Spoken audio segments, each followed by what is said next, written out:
People who practice Islam around the world are slamming Trump's proposed ban on the Muslims entering the United States. Their reactions echo political leaders who have called Trump's plan un-American. Everybody was expecting that Mr. Trump, he lost it politically, I believe. He lost the American values.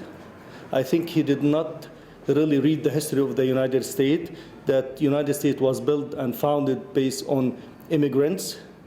And therefore, I believe Mr. Trump, he's out of the presidency as a candidate. To ban the entry of all Muslims in the United States is the most insensible demand, because this is a world of global village, and one cannot live in isolation. Their perception about immigration is not only about Muslims. They have problems with Mexicans, Hispanics, African Americans.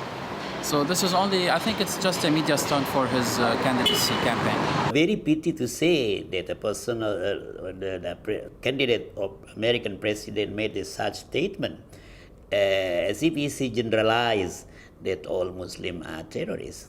This is a kind of Islamophobia which has been repeated from time to time.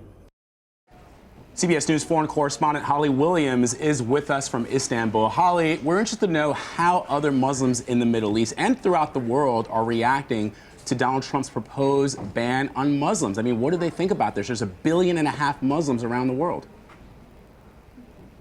More than that, some would say. Well, Donald Trump's comments have been denounced by people of many different faiths around the world, not just by Muslims, who were obviously his target. But when it comes to reaction from the Muslim world, I think we're seeing people, broadly speaking, fall into two camps. Some Muslims are responding with disdain and disgust and perhaps some sadness. On the other hand, we're seeing other Muslims respond with ridicule, as if to say that Donald Trump's comments were so outlandish that they don't deserve a serious response. So to give you a flavour of that breakdown, we heard today from the Dar al-Ifta, which is Egypt's top Islamic institution. And it denounced Trump for fueling hatred and also called on Americans to ignore his comments. We also heard today from a spokesman for Indonesia's top Islamic clerical body. He accused Trump of Islamophobia and said his comments would backfire on him at the polls.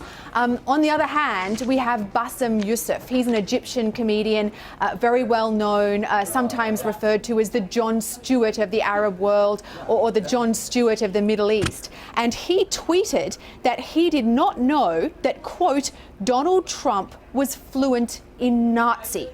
Now, that's obviously very sharp criticism, but it's dressed up as a joke. It's dressed up as humour. I was out in the streets of Istanbul earlier today. This is a predominantly and overwhelmingly Muslim city.